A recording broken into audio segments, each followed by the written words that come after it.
Good morning. Thank you for staying tuned to Citizen TV on this 6th day of June 2022. And it's 64 days to the general election, but also 62 days to the end of the official campaign season. Well, it's just starting, but also a very important week, especially for the presidential candidates. We understand that Raila Odinga is expected to be releasing his manifesto later today. And of course, we're also pursuing what IEBC has promised to be working on the voters register. They're also working on the election technology. They should be doing a simulation before 9th of June, that is 3 days from now. But also they have some questions that they would want to answer to the stakeholders, including some that were raised by the Azimio la Umoja, One Kenya Coalition political party.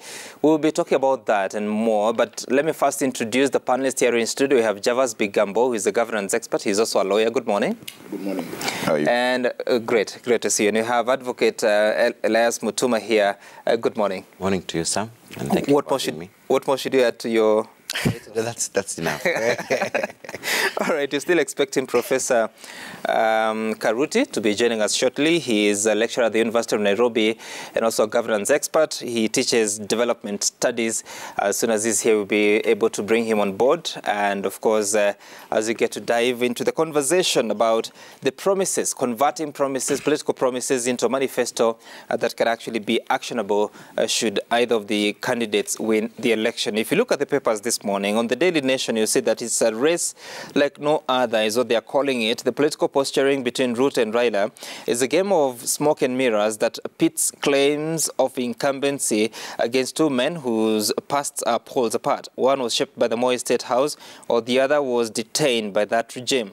In this outsider versus insider argument are flashes of revisionism that can't be ignored. And of course, you can be in a position to read that story on the Daily Nation. Then on the front page of the Standard, their main story is Raila's 10 poll demands. Azimio presidential candidate gets the nod to run for top seat, but with a tough call to the election agency to release all information on voter register and put in place tamper-proof results transmission system to safeguard integrity of elections. Let me begin with you, Advocate Mutuma, because yes, today is the final day for the appearance of some 3 presidential aspirants. Many have fallen by the wayside. So far, we had 5.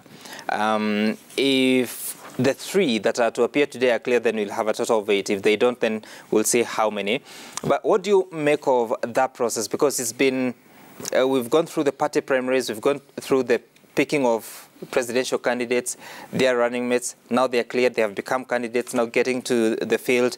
What do you make of this process, and do you have any concerns at this point in time? I remember, Sam, we sat here, I think, a month ago.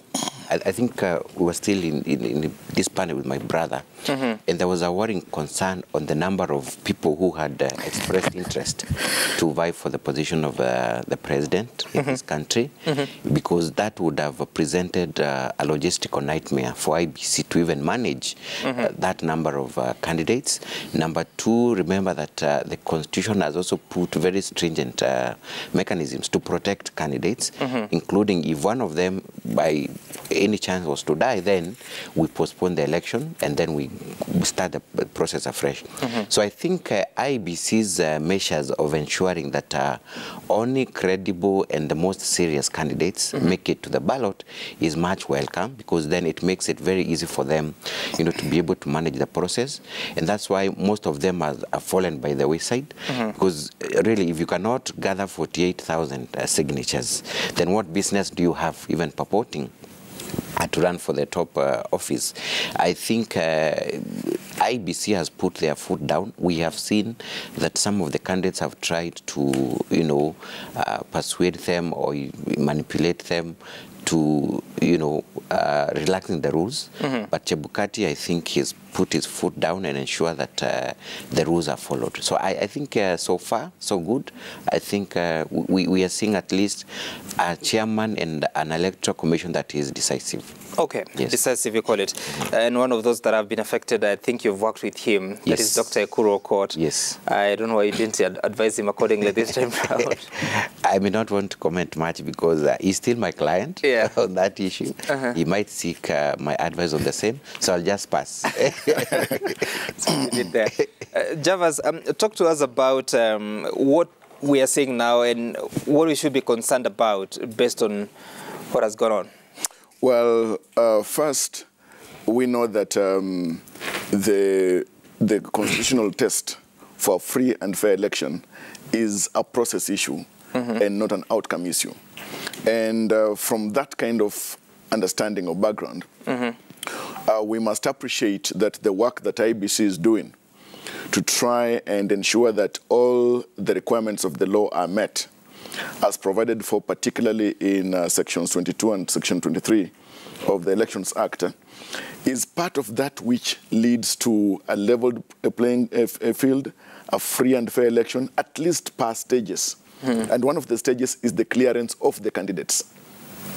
Remember that the political ecosystem of IEBC's process of having or preparing for a free and conducting a free and fair election includes the role that has to be played by candidates meeting their statutory duties and requirements, the role that has to be played by the Registrar of Political Parties, for example, in clearing independent candidates, the role that has to be played by political parties. Remember that, for example, in one of these requirements of those candidates being fronted by political parties, they must present a certified document signed by an authorized officer.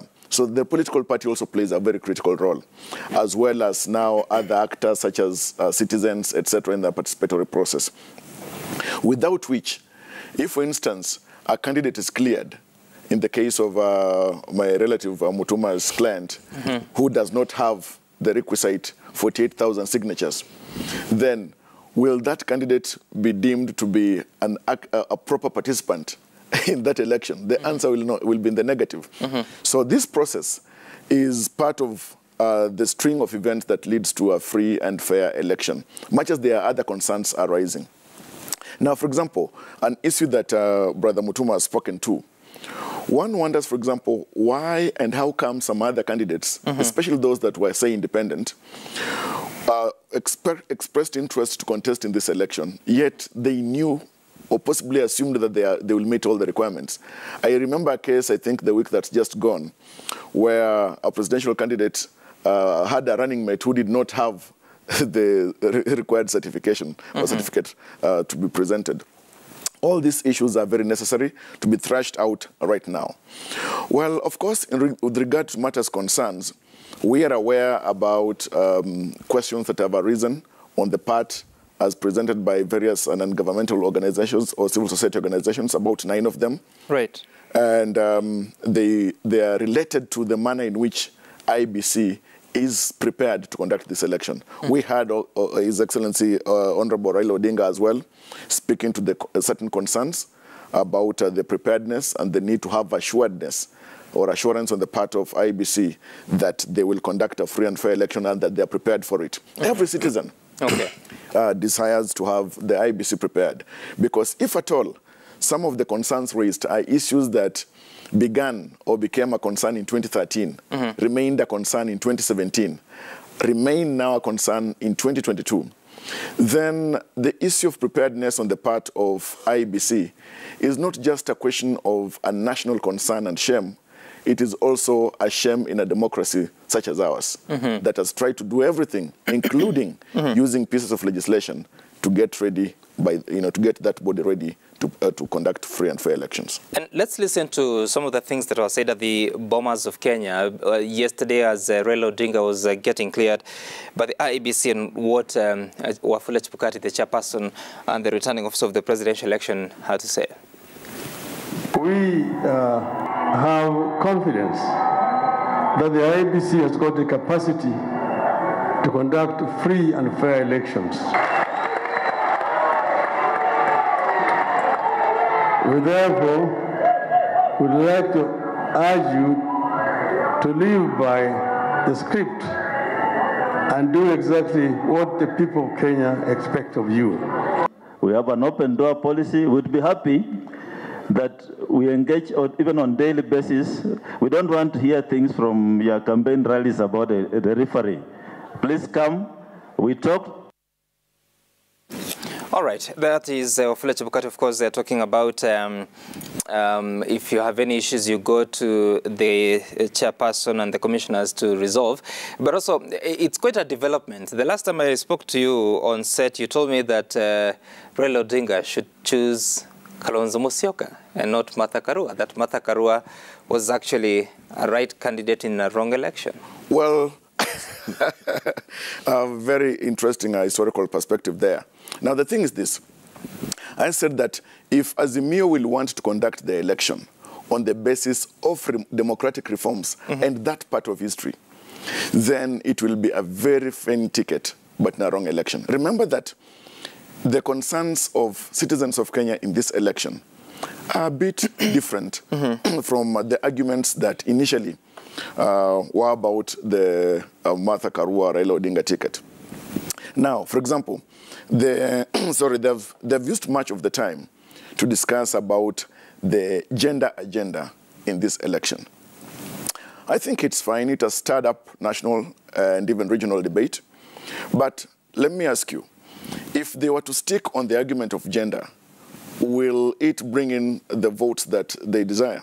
The answer will be no, because today when you go to Lokichogio, today when you go to Wajir and Mandera, today when you go to Kaloleni, deep down in Kilifi, and meet the local women there, the younger people there, the youth, is their concern, and are they really excited that there is the gender question in this election? The issue, as I argued, and I'll still argue, is that the economy of this country is going to play a critical role in this election. The issues to do with food security as well are going to be very critical.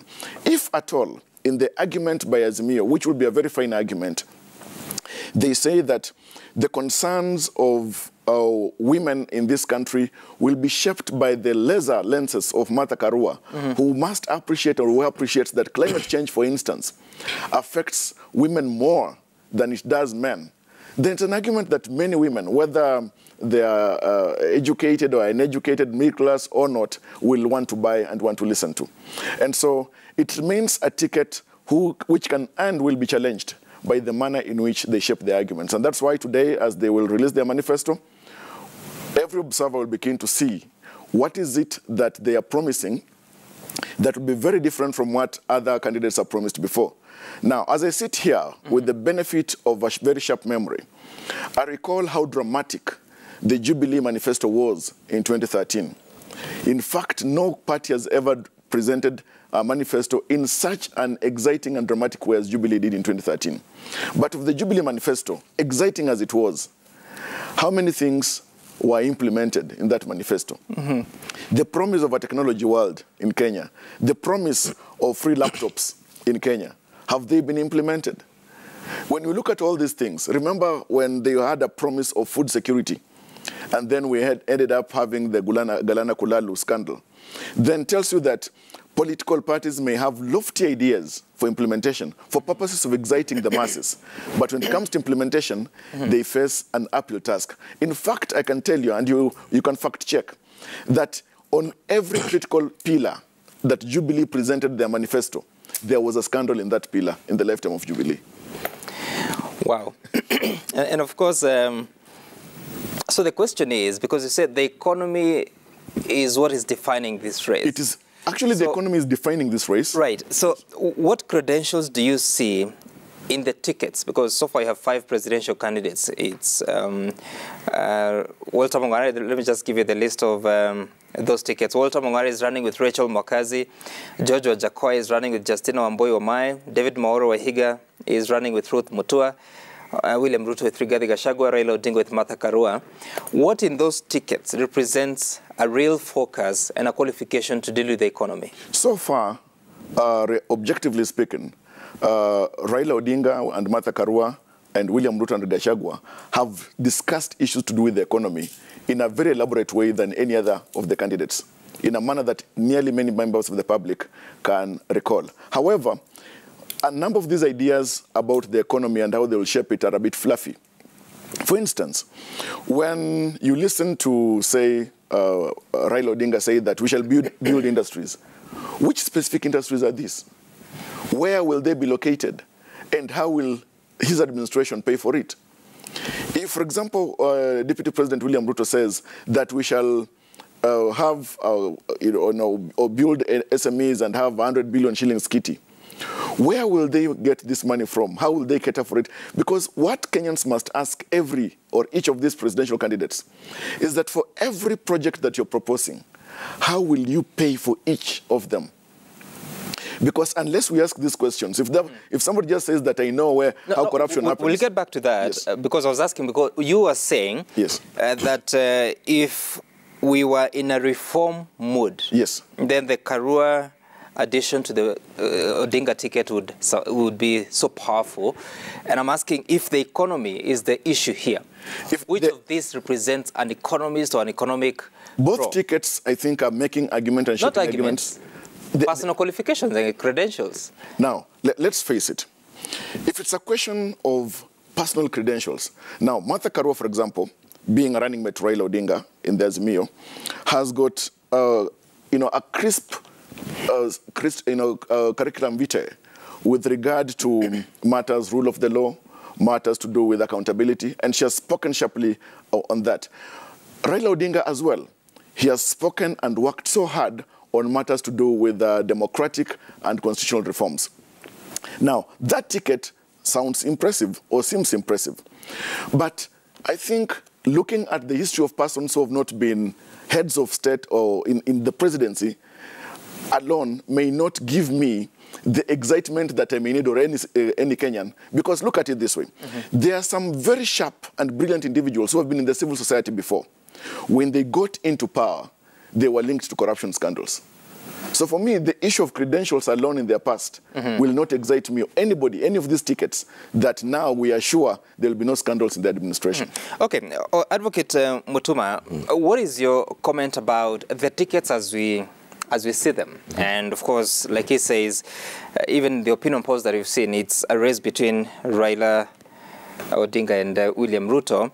But how do you see, especially at a time, it's just about 21 or 22 days since the closing of the candidatures or the tickets, how do they compare? Well, number one, in the history of Kenya, we've never had so much focus on the running mates than in this election. In fact, they've never been an issue before. When you look at 2017, 2013, no one really cared much who is the running mate to the presidential candidate. But when you look at this election, I think there has been a shift from the candidates themselves to the running mates, and that's a bit worrying because, again, we have been battling a regime where we've been talking about co-presidency, but we are falling into that again, making running mates appear as if they are the real deal, they are the, deal breakers or not. That having been said, of course, you cannot ignore the Martha Karua effect on Azimio. And I think you'd ignore her at your own peril, especially for Kenya Kwanza. She has brought about a boost to their camp.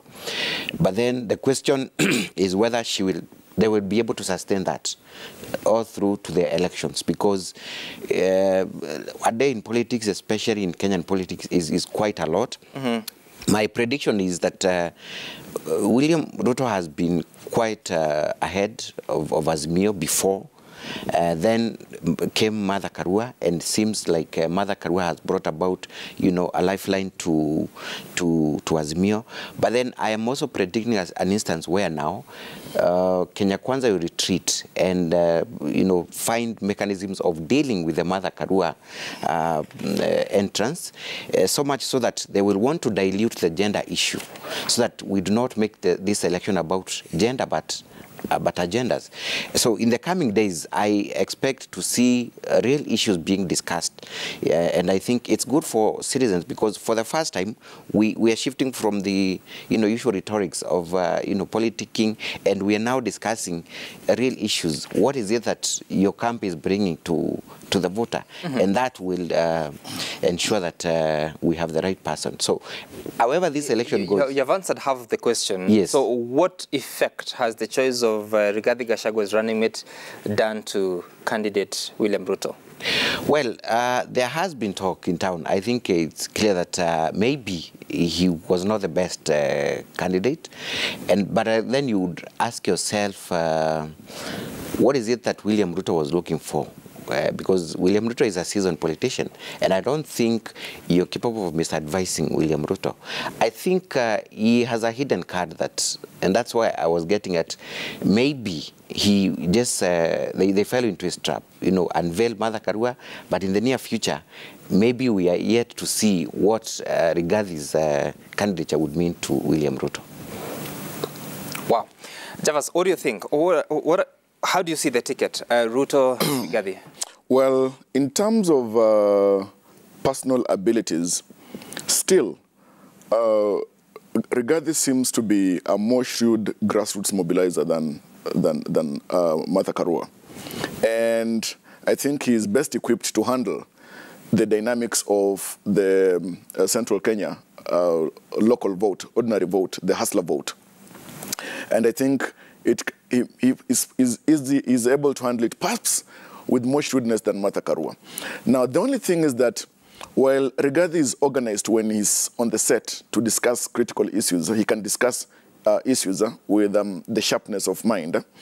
But I think he's susceptible to some goofs and gaffes, especially when he's out there. Mm-hmm. He may need to have some assistance, some help, to avoid certain mistakes, especially at a time that is so critical for them as now. Martha Karua has demonstrated that she can be a bit dynamic because the manner in which she has taken up the opportunity as running mate for Raila Odinga. In fact, I think maybe it was not anticipated by the Kenya Kwanza team that she would hit the ground running and that she would try at least to stir up the mountain. Well, some have argued that she's scaling the mountain. I wouldn't look at it that way. I would say that she's still scratching the surface with the excitement of this being nominated. Mm-hmm. She needs to get off the top of the car and start engaging with grassroots properly. If at all she needs to have that one-on-one and that touch. For the Kenya Kwanza team, they may want to find a way that, like some have, of course, been making a joke of Rigathi Gachagua. I think it's possible to refine him and reposition him. But the thing is this, if, as you asked my relative here, what was it that William Ruto was looking for and ultimately selecting Rigathi? Well, he was not looking for a mirror effect in a running mate. And that's why he could not go for somebody with characteristics such as his. But if William Ruto wanted to have somebody who can stir the ordinary masses and, in essence, try and lock, because I think his interest so much so was in grabbing and having a foothold of Central Kenya properly. I think you think he still got it. I think he still got it in Rigathi, though I'm saying, and I would say this, that there is some room for improvement on the part of Rigathi. Okay. All right. I want us to take a short break because there's some concerns that were raised by the presidential candidates, especially on the performance of IEBC's functions and duties in this election, including the challenges of 2017 and the questions about the voters' register, its integrity, and the election technology. We'll talk about that after the break. Stay tuned.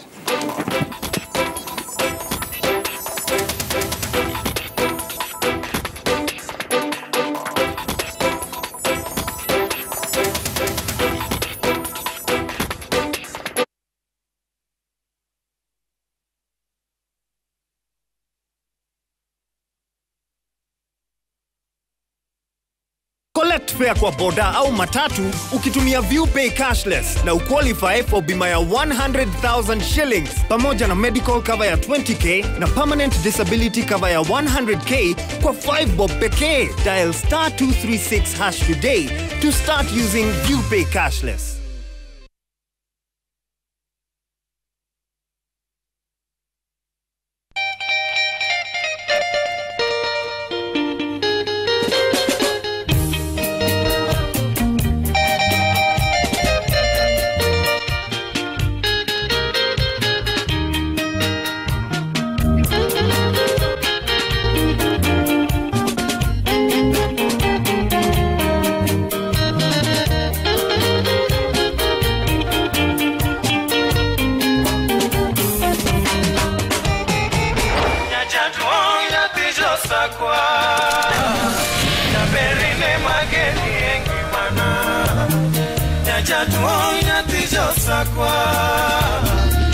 Radio Ramogi, Kartun Jaluo.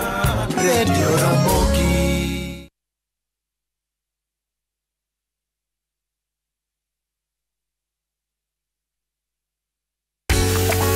Less sugar is smart.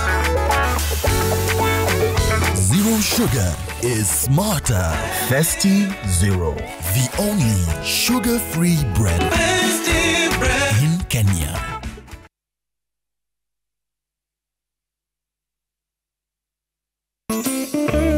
To feel fresh and prevent odors, it's more important than ever to maintain good hygiene practice and change your pad frequently. Soft Care Petal Care has a floating design that perfectly fits. It reduces 70% friction on skin, absorbs fully and blocks leakages from both sides. Soft Care, yeah.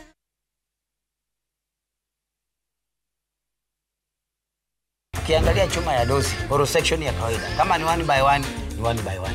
Dosi is the definition of steel. James ni doshi mwenyewe sasa. Doshi Steel, chuma ya nguvu.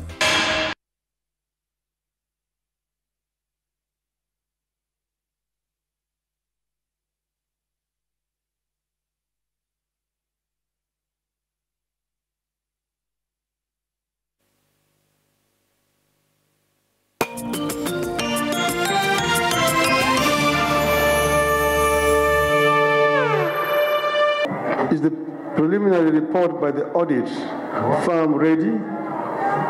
If so, what are the preliminary findings?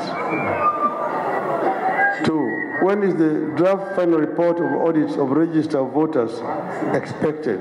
When does the Commission intend to carry out timely end-to-end testing of election technology? All the issues you have raised have been addressed by the Commission, and we are where we are supposed to be in terms of our election timeline. So don't want Kenyans to get worried. The Commission is focused. Okay, all right. That is Raila Odinga, the candidate of Azimio la Umoja, and Wafula Chebukati, the returning officer of the presidential election. And he raised quite a number of issues that, even as Java says here, some organizations have also raised this much. Advocate Mutuma, what do you think? Is it a challenge of access to information, or are we just overly suspicious in questioning where we are with these matters? Not at all. I think let's begin from the positive note. I mean, we have seen all candidates, including Raila Odinga, William Ruto, and the rest, confirming that at least IBC is ready for this election. And no one is seemingly doubting their preparedness. I think those are concerns that are justified and valid. And this IBC particularly has, this would be their third election, if I'm not wrong, to preside over. 2017 twice, and this one. So that has made them gain some form of experience. They have, of course, identified, things that are supposed to be fixed. I think at the back of their mind, they have the 2017 judgment of the Supreme Court, which must act as a guide for what they should do, what they should not do, what they should avoid, and what they should concentrate on. I think the issues that Raila Odinga is raising are very valid, and the most pertinent issue there is the issue of voter register. That has always been an issue all through 2017, 2013, and even now. I think IBC should then put their act together and clean they have claimed that they have sought the help of a reputable firm to do that. But I think what they should do now is engage voters more, engage the aspirants more, and put everything on the table for scrutiny, so that if there are suspicions that 1 million voters are missing from the register, can we have that addressed as early as now?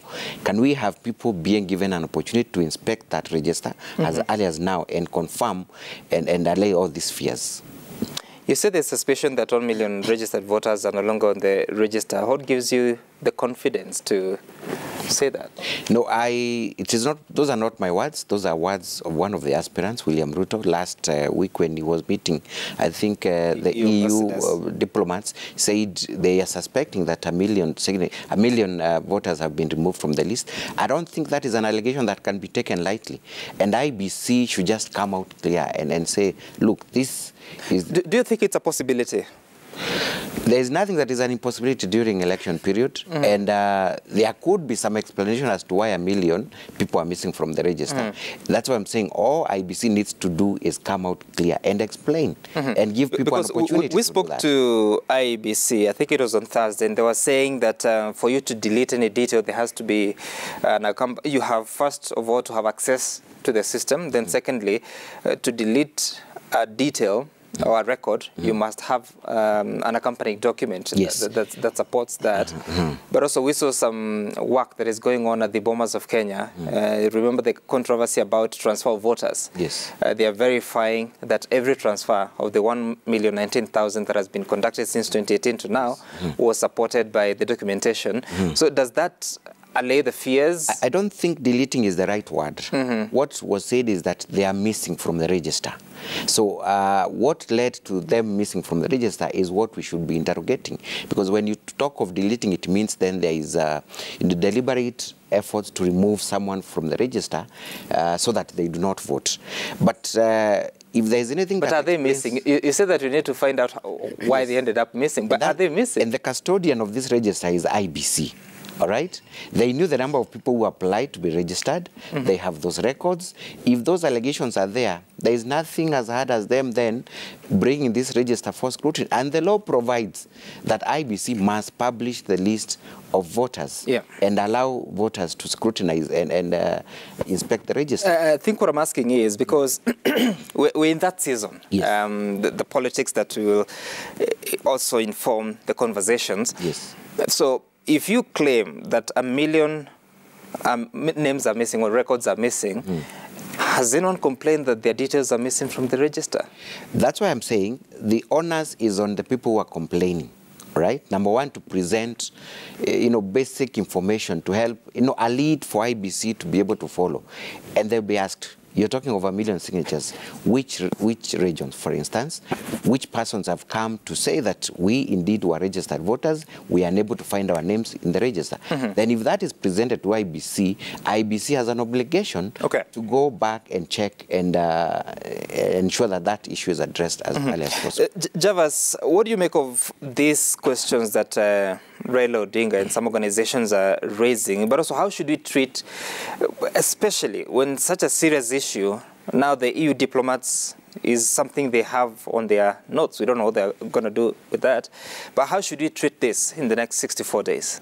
Well, first, we need to appreciate that through Article 88 of the Constitution, the mandate of IBC is very clear, which must be discharged properly, openly, confidently.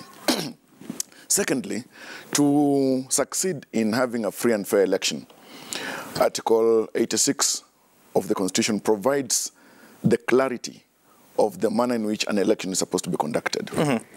And the process and the mechanism and the system. And this has also been verified in and upheld in the Court of Appeal decision of the Maina Kiai case. Additionally, when you look at petition number 1 of 2017 of the Supreme Court decision, Raila Odinga and another versus IBC and others, you realize that the overturning of the presidential election results was on the basis of the election not being conducted in accordance with the law. Now, when you examine the IBC report of the 2017 elections, read it together with the Supreme Court decision that overturned that election of 2017 presidential results, you realize that the issue of the audit that Raila Odinga is speaking to is very important and significant. But not just that.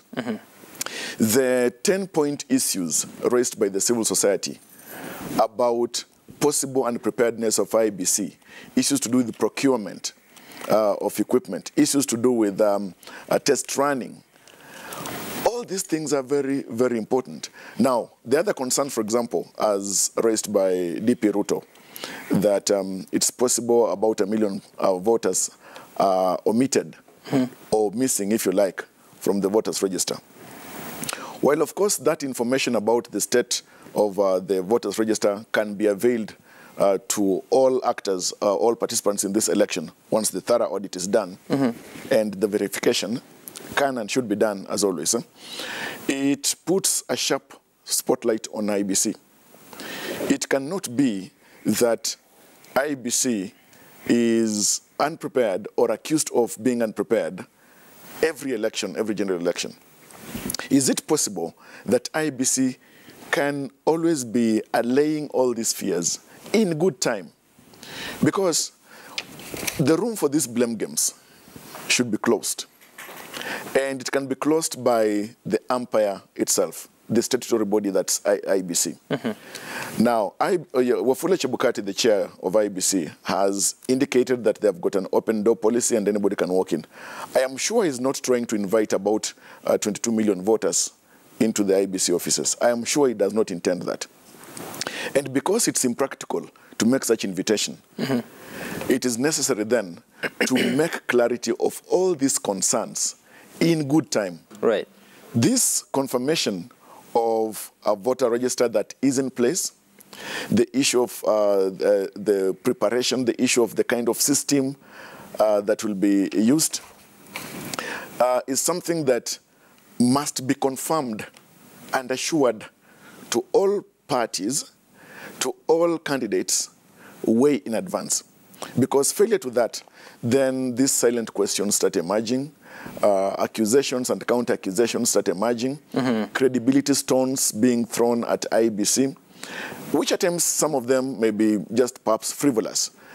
But to ensure that IBC does not stand in the space of blame, then they can actually make sure that they provide every necessary information in good time. Remember that one thing that IBC must also try to avoid is to find itself in the rat trap of the 2017 presidential election that was overturned. Because it was a heap of blame on the shoulders of IBC that it conducted an election not in accordance with the law. And that is why the decision of the Maina Kiai decision is very significant, and that is why the Supreme Court decision is very significant. But beyond that, the letter and spirit of the law must be followed by IBC and all the actors.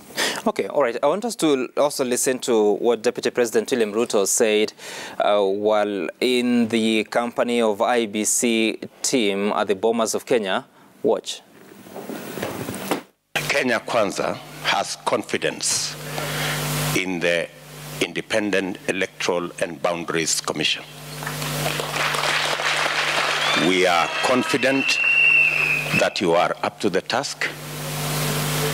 I also want to commit that my team in Kenya Kwanza and I will work with you diligently so that we can have a credible, free, fair, democratic, and verifiable election. Candidates should implement orders and directions of the Commission and publicly condemn violence and intimidation and avoid use of hate speech. We are committed to the code of conduct that we have signed to keep this election above board. All our supporters across the country, that this is a moment of our lifetime and we must do everything to protect it. All right, a moment of our lifetime that we must do everything to protect. And of course, again, 64 days to the general election, about 62 of official campaigns. And during that time, William Ruto said that we haven't seen anything yet. I wonder what that means. But then again, for us to have that peaceful, credible, verifiable. There are so many terms that the Constitution uses. Let me just see if I can get them right. It's Article 86 of the Constitution talks about at every election, the IEBC shall ensure that whatever voting method is used, the system is simple, accurate, verifiable, secure, accountable, and transparent, and that the votes are cast. The votes cast are counted, tabulated, and the results announced promptly by the presiding officer at each polling station. The results from the polling stations are openly and accurately collated and promptly accounted by, or rather announced by the returning officer, and appropriate structures and mechanisms to eliminate electoral malpractice are put in place, including the safekeeping of election materials. And I would imagine that's where the question of election technology comes in. But knowing what we went through in 2017, the technology challenges that at that time we were told about 10,000 polling stations did not have the 3G connectivity. This time round, there is word that may have come down, but we don't know because IBC is yet to gazette the polling stations that the ultimate list of polling stations that will be used in the election. But what must we do? I know there is a proposal. Did it become law that the complementary method of relaying results from the polling stations through the constituency returning officer to the Bomas of Kenya in terms of the manual forms? What must we do to avoid such a predicament that an election is nullified because of a process? Indeed, I remember there were some amendments done. I think it was courtesy of stakeholder engagements, and there was need for a complementary system of forwarding results through the manual process, because in as much as we may want to assume that technology is good, yes it is, but then it has got its own challenges. Unfortunately, there is nothing you can do about it when technology decides to fail you at the hour of need. So I think there is Or it's made to fail? No, I'm saying if it decides to, well, or it's made to, I don't know. But then if it decides to, for whatever reason, then there is nothing you can do about it. You know, that's a recipe for disaster. No one will want to hear any justification as to why it failed. So I think what IBC needs to do is have complementary mechanisms to ensure that even if technology was to fail, then they have a fallback plan to go back to.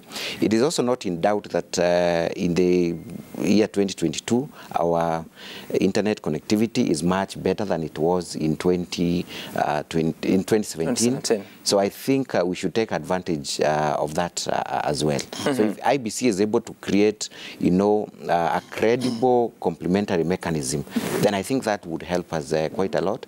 The other thing is that let them do a proper tests of their kits away in advance. We've seen during the was it during the I think 2 weeks or we saw their systems failing here and there. So during the registration of candidates. Correct. So if that would happen now, then that should, send a red flag to them. So I think it's important for them to test their systems quite in advance. They still have a number of days to do that. If they do that, then we'll be good to go. Okay. All right. Javas, for you, what is this that we must get right to again avoid those challenges of 2017, especially because Kenyans will go and vote, but people said that the most important process is who counts the vote. Well, it has been and it will remain a question of concern who counts the vote. But the normative foundations of the principles of a free, fair, and an election that can be verified are captured in the codified statutes and laws that we have. And that's why when you look at the provisions of Article 86 of the Constitution, read together with Article 183 of the Constitution of Article 3, you realize that the principles of a free and fair elections have been established already. So it's a question of living up to the true meaning of these provisions. We can actually not make it even more clearer than has been provided in Article 86 and Article 183 of the Constitution. But when you look at the Maina Kiai decision, one thing that is very important here And while technology is critical, there is the aspect of where is it that the votes are counted. Remember that Maina Kiai decision, it put clarity on issues. It made it more pellucid that the commission or no other authority, including the chair of IBC, can vary, alter, adjust, or do anything to results that have been announced at the polling station. Now, the issue here is just a question of transferring or the manner in which the votes that have been counted at the polling station get to be tallied at the polling center. And all that, of course, we know that will have to be taken all the way to, to be ferried to Nairobi through the National Tallying Center, not for purposes of checking to vary or to alter. At the National Tallying Center, no alteration whatsoever can be done according to the law as established now. So the thing is this, the technology that we need now is to ensure that questions of concern of the transmission of results for purposes of them being collected at the National Tallying Center do not fail, so that some results don't get to be received at the National Tallying Center. Right. But another question arises that any ordinary Kenyan will ask himself or herself. Today, there is nearly no part of Kenya, except a few, that there will be connectivity issues, especially with regard to receiving mobile money. Now, we have succeeded in that. Is it possible then that we also work just as hard to ensure that when it comes to matters of technology at every polling station, then these challenges cannot be experienced? Now, if at all this challenge was there in 2013, the challenge was there in 2017, is this challenge eternal? Does IBC intend to tell us that these challenges cannot be cleared? Now, is Kenya the only country that has got a challenge with respect to matters technology, especially when it comes to elections? These leaders and officials of IBC travel, especially when there is no much on their plate, for purposes of benchmarking, learning tours, etc. What is it that they have learned for the past 15 years that cannot be implemented across the globe? Because if it's a question of Parliament availing, and it's a constitutional requirement that Parliament avails sufficient funds to constitutional commissions, including IBC, for purposes of conducting an election, a general election, then IBC must actually not sit on its hands by procuring the right equipment to ensure that an election cannot be flawed or cannot be doubted, or results from polling centers and stations cannot be transmitted to the National Tallying Center. Well, of course, the explanation has been that it is not the work of IBC to ensure internet connectivity, and rightly so, but also they have said that they would get the satellite-enabled devices to do that. I think in some previous elections, those devices arrived but you see, post the election. Nobody has told IBC to become a telecom. Nobody has asked of it. And that's why earlier when I said the ecosystem of IBC's preparation of a free and fair election includes very many actors, including the ORPP, including political parties, and mobile service providers are part of that ecosystem, especially with respect to providing technology that is essential in having an election or conducting an election. Now, should these issues and concerns arise just at the tail end of election preparation processes? So the issue of preparedness here, and why somebody will want to apportion blame on IBC, is that there has been sufficient time for IBC to liaise with all these telecoms to ensure that the challenges that have existed in the past 10 years do not become challenges that will exist in the next 15 years. Okay, all right. I want us to transition to the next topic, and this is